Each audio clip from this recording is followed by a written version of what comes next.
There's only just one mechanism the Cabal can deploy in order to control the masses: fear. People who are scared cannot think clearly anymore.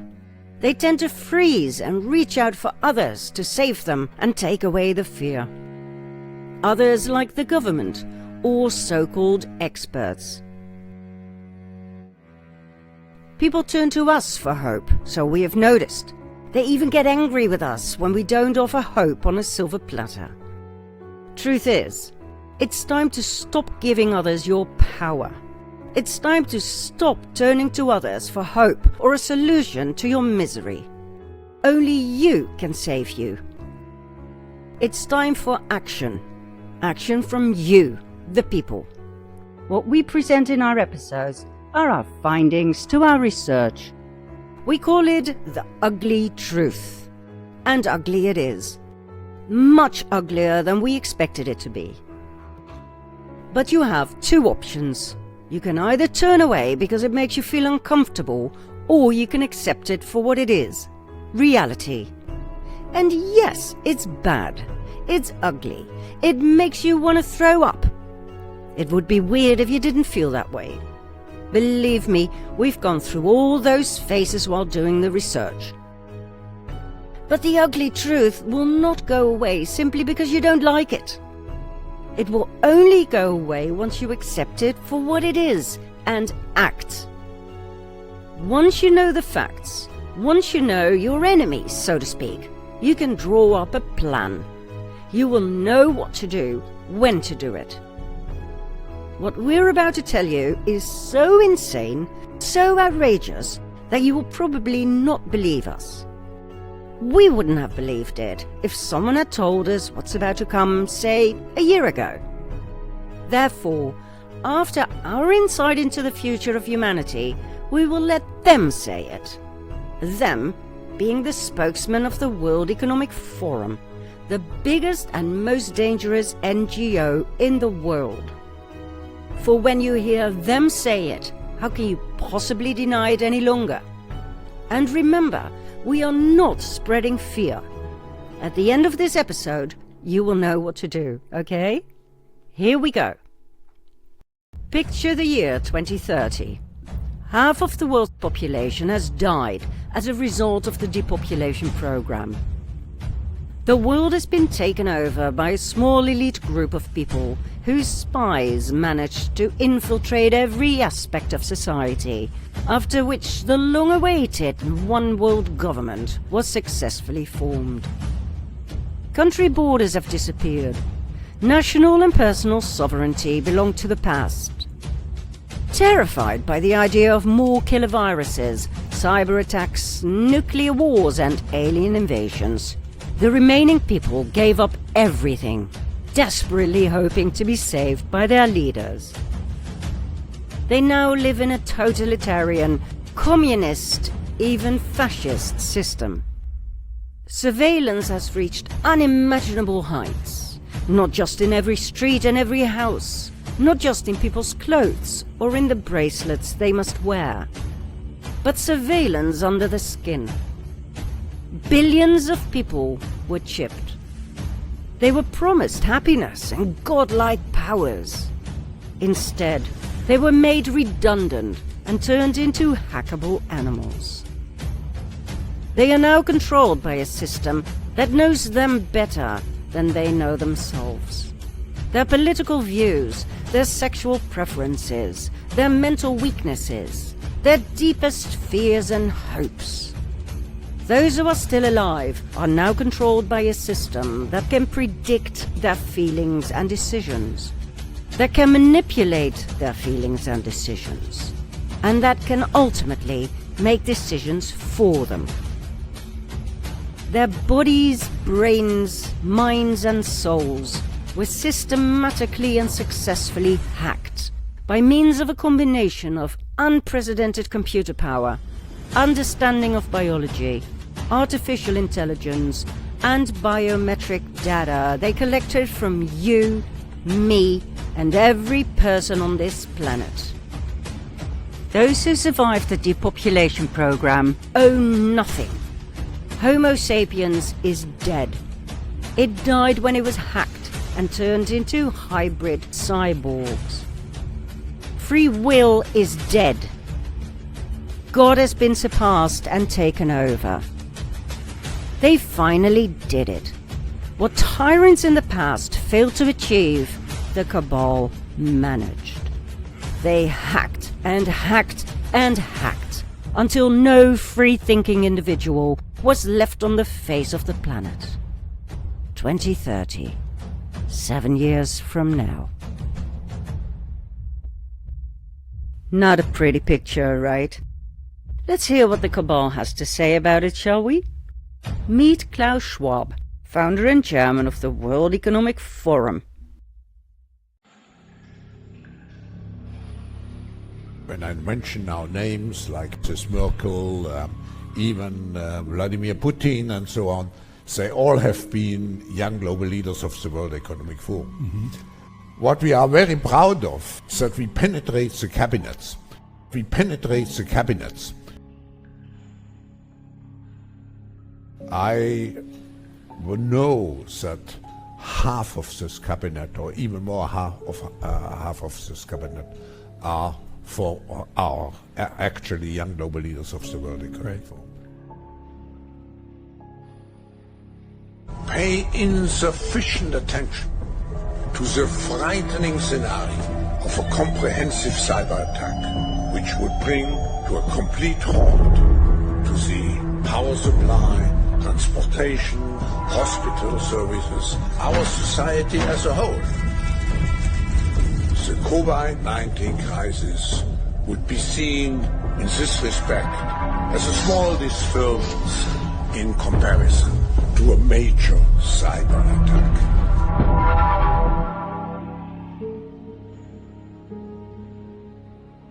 I respect China's achievements, which are tremendous. I think it's a role model for many countries. We have to define how the world should look like. The difference of this fourth industrial revolution is it doesn't change what you are doing. It changes you. If you take genetic editing, it's you who are changed. And of course, this has a big impact on your identity. People assume we are just going back to the good old world which we had, and everything will be normal again. This is, let's say, fiction. It will not happen. The next crisis is already waiting for us around the corner, and it is the climate crisis. What a wonderful man! And what a perfect example of yet another fear-mongering sociopath who knows how to mislead millions of people by using almost innocent words to describe one hell of a future. I mean, he just literally said that life after COVID will never go back to normal, something that was promised us all along, remember? He called China a wonderful role model for other countries. China, for God's sake, guilty of the most heinous crimes against humanity. He spread some more fear about disasters lurking around the corner, like a major cyber attack and climate change. Because after all, it's fear that keeps us in line. And he's most excited about genetic editing that will change you, as in all of you, including your personality. Oh, and on top of that, he states that they will define how the future world should look like. They being the elite, the less than 1% that nobody ever elected, but who can actually do this because they infiltrated just about every cabinet in the world. And of course, let's not forget the one-liner that made him famous in the first place. You'll own nothing and you'll be happy. You, not them. They will continue owning everything, including the private planes that take them to Davos, where they can discuss the horrors of climate change and the irresponsibility of you and me when it comes to sustainability. But hey, let's move on to his most prominent advisor, Yuval Harari. What does he have to say in his own words? The defining equation of life in the 21st century. Biological knowledge multiplied by computing power, multiplied by data, equals the ability to hack humans. If you know enough biology and you have enough computing power and data, you can hack my body and my brain and my life, and you can understand me better than I understand myself. You can know my personality type, my political views, my sexual preferences, my mental weaknesses, my deepest fears and hopes. And you can do that not just to me, but to everyone. A system that understands us better than we understand ourselves can predict our feelings and decisions, can manipulate our feelings and decisions, and can ultimately make decisions for us. How exactly will the future masters of the planet look like? This will be decided by the people who own the data. In the past, many tyrants and governments wanted to do it, but nobody understood biology well enough, and nobody had enough computing power and data to hack millions of people. Neither the Gestapo nor the KGB could do it. We've reached the point when we can hack not just computers, we can hack human beings and other organisms. Humans are now hackable animals.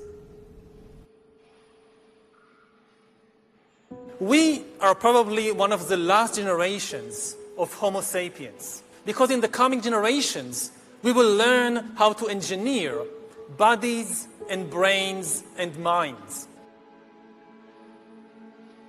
The whole idea that humans have, they have this soul or spirit and they have free will and nobody knows what's happening inside me. So whatever I choose, whether in the election or whether in the supermarket, this is my free will, that's over. Free will, that's over.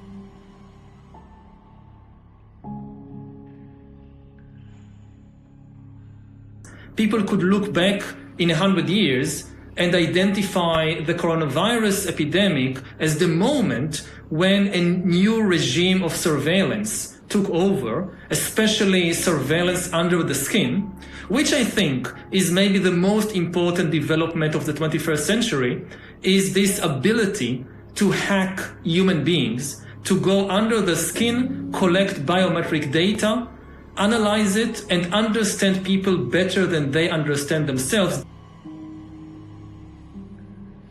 Now, for the first time in history, it is becoming feasible to monitor everybody all the time, and not just what we do, but even what we feel. We already know that corporations and governments can know that you are now watching this show. But this is still limited. They don't know yet what you're actually feeling as you're watching us.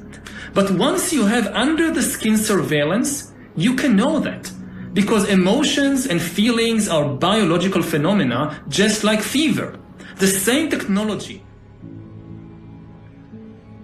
Control of data might enable human elites to do something even more radical than just build digital dictatorships.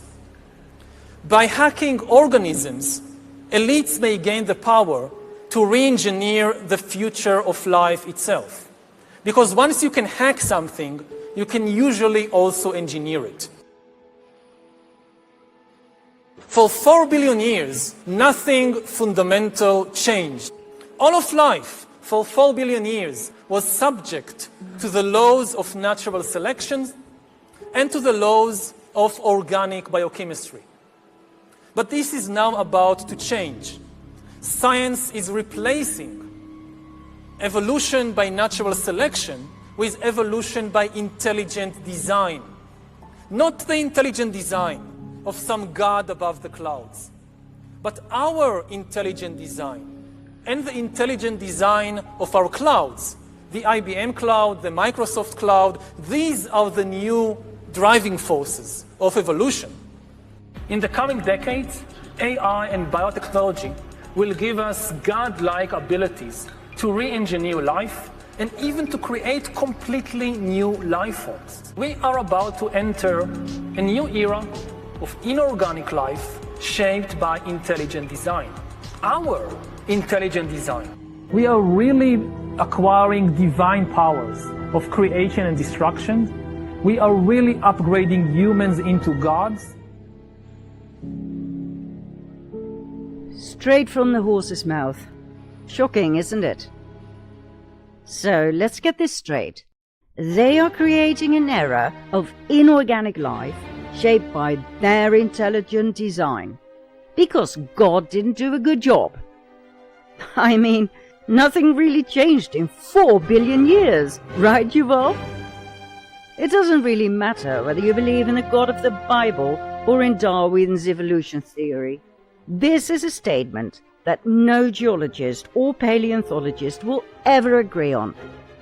And it's an absolute insult to religious people. This historian, specialized in medieval and military history, now tells the world with immense authority that they can do better than God. Now we are much better than the God of the Bible.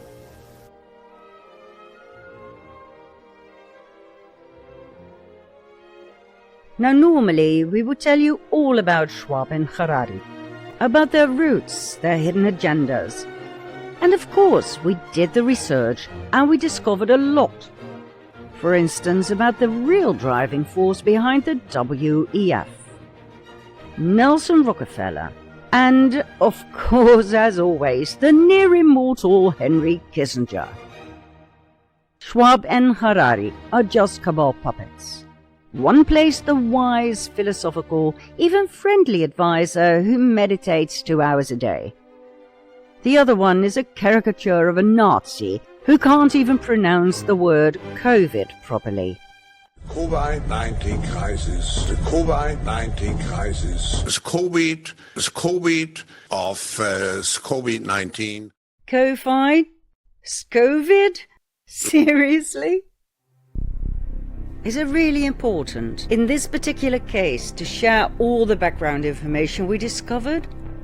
Or should we move straight on to the dark future they have in mind for us in the very short term? We choose the latter as we don't believe we have the luxury of wasting any more time. In short, the World Economic Forum, set up in 1971, plays out a modern-day version of the Protocols of Zion. For more than half a century, every detail of Agenda 21 and 2030 was executed at the exact right moment. Everything was planned meticulously. If there's one thing the Cabal mastered, is patience. More than 50 years of planning, of getting the useless eaters prepared, ready, even willing to become the perfect cyborg slaves. As the WEF carefully played out its Cabal game, moving pawns to and fro, its goals remained the same as always. World dominance, a new world order, depopulation of the masses, and the utter submission of the remaining useless eaters. In order to achieve these goals, every part of society had to be infiltrated by WEF-trained operatives throughout the world. Training programs were set up over 30 years ago to select potential operatives, to educate and shape them, turning them into eager puppets who were subsequently placed in key positions around the world. We penetrate the cabinets. Call it penetration, call it infiltration. Let's be honest, it's brilliant. If you wanted your wicked plans to be accepted and executed on a global scale, don't you think the fastest, most efficient way would be to infiltrate every aspect of society? To put your puppets everywhere? Remember the 1489 Constantinople letter from part 2 of the sequel? This was the advice of the Cabal's top Nazi to his Ashkenazi fellow men. Make your sons merchants so they can despoil the Christians of their goods. Make them doctors and apothecaries so they can take away Christian lives. Make them canons and clerics so they can destroy Christian churches. And make them advocates and lawyers so they can mix themselves up with the affairs of state. This way you will dominate the world. Infiltration, infiltration, infiltration. They did it back then, and they're still doing it now. This time, they started with the Global Leaders of Tomorrow, a one-year program that started in 1992 and lasted until 2003. And then, in 2004, a 4-year program was set up, the Young Global Leaders. In 2011, the Global Shapers community was set up to select and groom people younger than 30. So, what's the level of infiltration we're talking about? The Cabal used its World Economic Forum to penetrate everything, every part of society, worldwide. We are talking Protocols of Zion 2.0. Let me show you what we mean. And please realize that every business we're about to show you sent its highly placed representatives to follow one of the WEF's training programs. CEOs, director of this, director of that. Meaning each and every business and aspect of society has been programmed to execute the WEF's demands. Please let that sink in while you watch the following. The WEF has successfully and thoroughly infiltrated the financial world,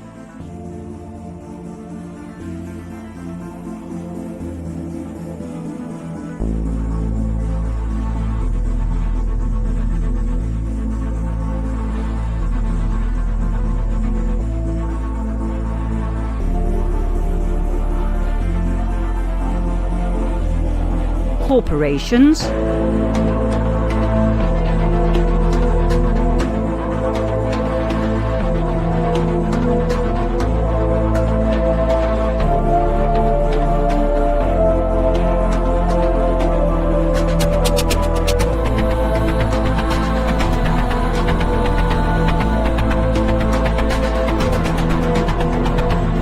NGOs,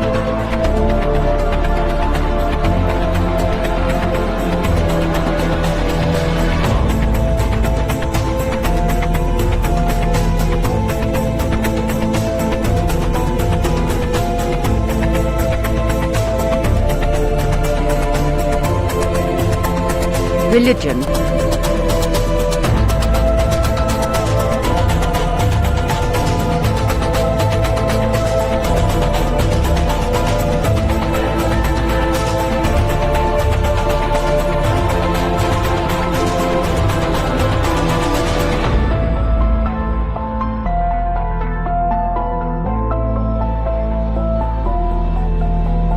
the media,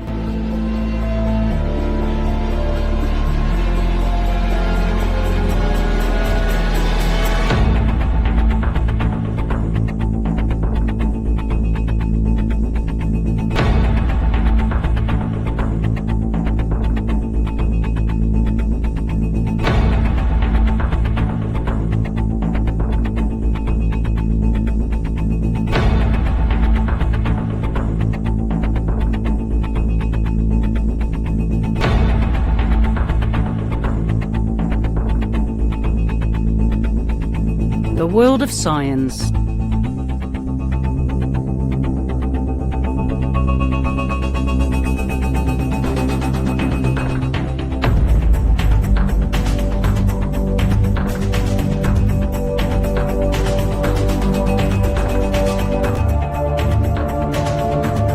Hollywood and Bollywood,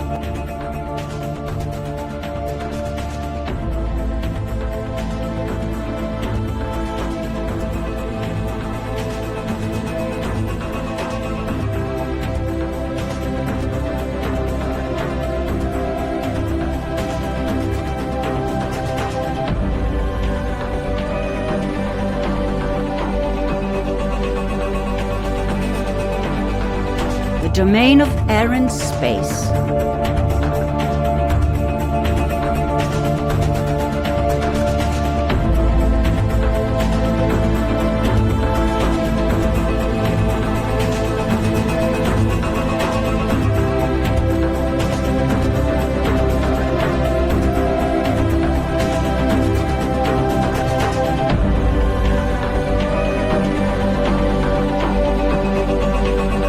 Royal families,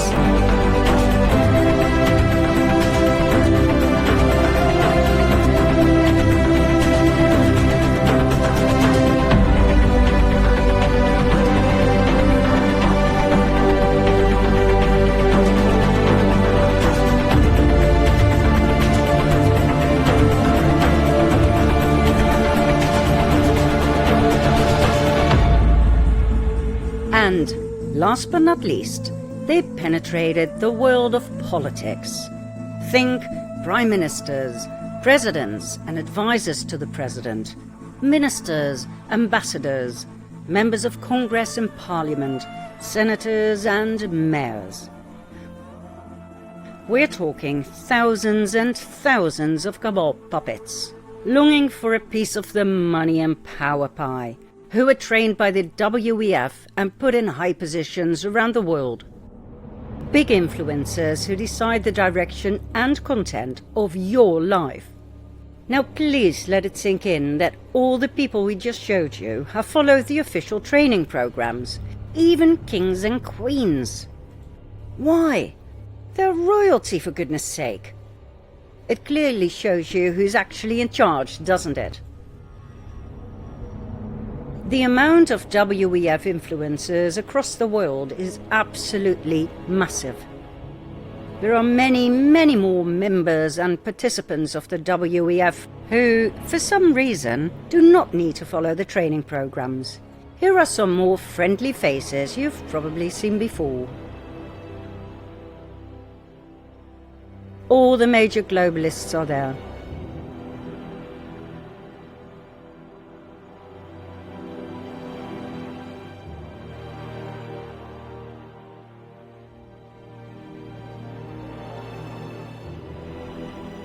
That's right. The Cabal infiltrated everything. They are everywhere.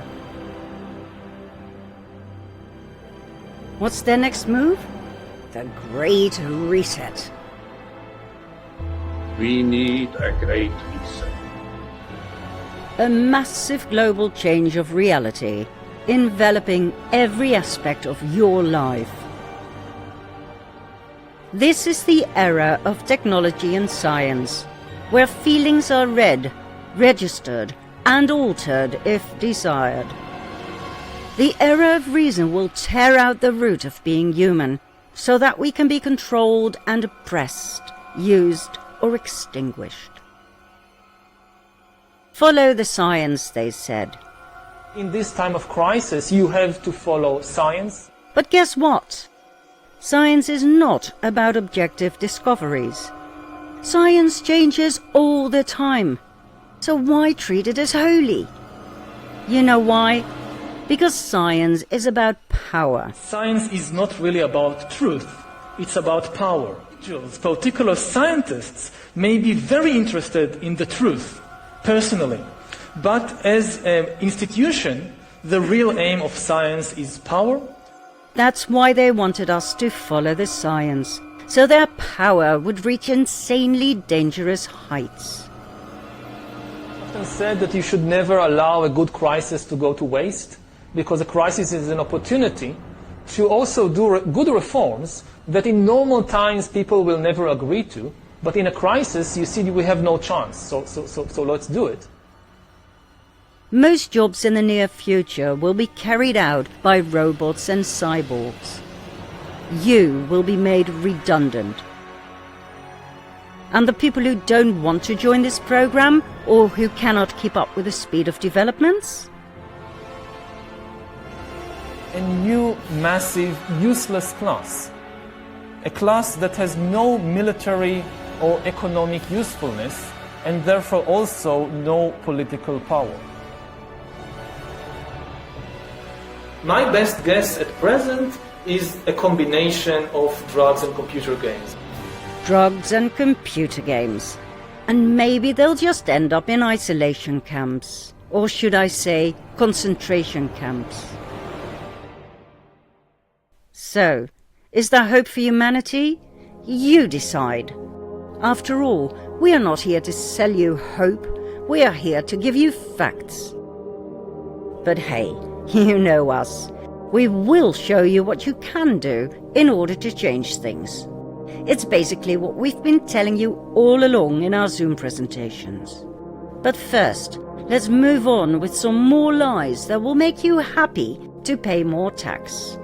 And we'll give you a picture of what all of the above means for this new, massive class of useless eaters. In other words, for you and your children. Follow me to part 28.